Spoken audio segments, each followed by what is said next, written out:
السلام علیکم ناظرین، آج ہم اپنی اس ویڈیو میں بات کریں گے پاکستان کے صوبہ پنجاب کے ضلع میاں والی کے علاقہ کالا باغ کا قدیم سائیکل رکشہ، جسے اب بھی 3 محنت کش بزرگوں نے چلانے کا کام جاری رکھا ہوا ہے۔ پاکستان کے صوبہ پنجاب کے ضلع میاں والی کا شہر کالا باغ جو قدیمی شہر ہے، یہاں نصف صدی قبل جب اس شہر میں موٹر سائیکل رکشہ چنچی نہیں پہنچا تھا تو لوگ قریبی علاقوں میں آمد و رفت کے لیے سائیکل رکشہ پر سوار ہو کر آیا جایا کرتے تھے۔ اب کالا باغ میں صرف 3 افراد ایسے رہ گئے ہیں جو عمر رسیدہ ہیں، مگر سائیکل رکشہ چلانے کا کام آج بھی جاری رکھے ہوئے ہیں۔ سائیکل رکشہ جو کالا باغ میں نصف صدی سے زائد عرصہ پہلے لوکل سطح پر تیار کیا جانے والا سائیکل رکشہ تھا، کئی دہائیوں تک کالا باغ میں عوامی سواری رہی۔ کالا باغ کے گرد و نواح میں آنے جانے کے لیے سائیکل رکشہ اپنے دور میں ایک بڑی سہولت ہوا کرتی تھی۔ تجارتی سطح پر سامان کی ترسیل بھی بازاروں میں اسی سائیکل رکشہ کے ساتھ کی جاتی تھی۔ کالا باغ میں کافی تعداد میں سائیکل رکشہ چلانے والے نوجوان اور بوڑھے لوگ ہوا کرتے تھے۔ کالا باغ میں سیاح جو بیرون ملک اور پاکستان کے مختلف شہروں سے کالا باغ کی سیر کرنے کے لیے آتے تو سائیکل رکشہ ان کی دلچسپی کا مرکز ہوا کرتا تھا۔ مرد و خواتین، بچے، بوڑھے اسی سواری سے لطف اندوز ہوا کرتے تھے۔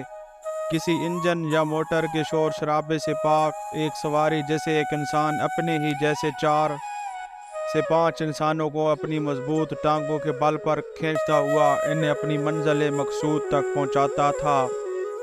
ناظرین، کالا باغ میں جب ترقی کا دور شروع ہوا تو سوزوکی پک اپ اور گاڑیوں کے آنے جانے سے بھی سائیکل رکشہ چلانے والے کے روزگار پر اتنا اثر نہیں پڑا۔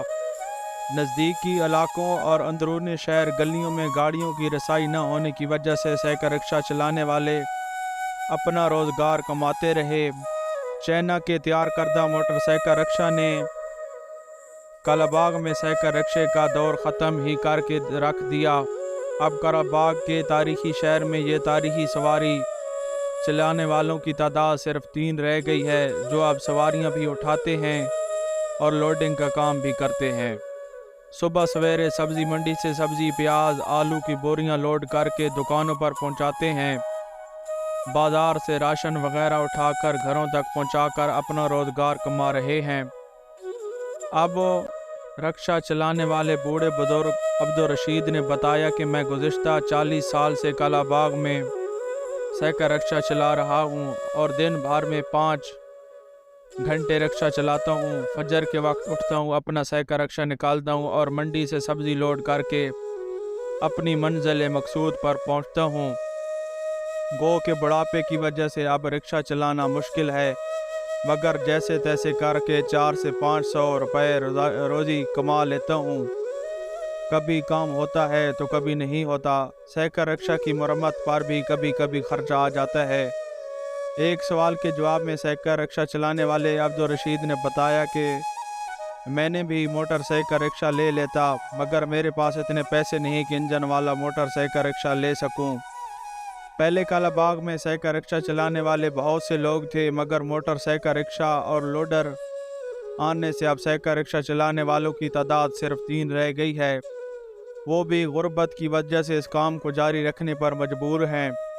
عبدالرشید نے بتایا کہ میں اب رکشہ چلاتا ہوں لیکن میری ٹانگیں اور جسم درد کرتا ہے، حالانکہ میری اب عمر نہیں ہے کہ میں سائیکل رکشہ چلاؤں۔ ایک نیا سائیکل رکشہ خریدنے یا تیار کرنے میں 20 سے 25 ہزار روپے خرچہ آ جاتا ہے۔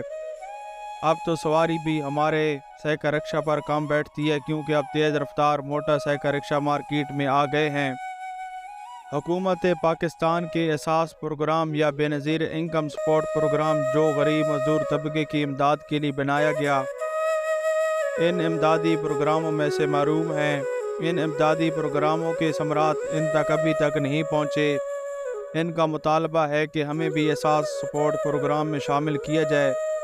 بزرگی کی عمر میں یہ تاریخی سواری کھینچ کر روزانہ 3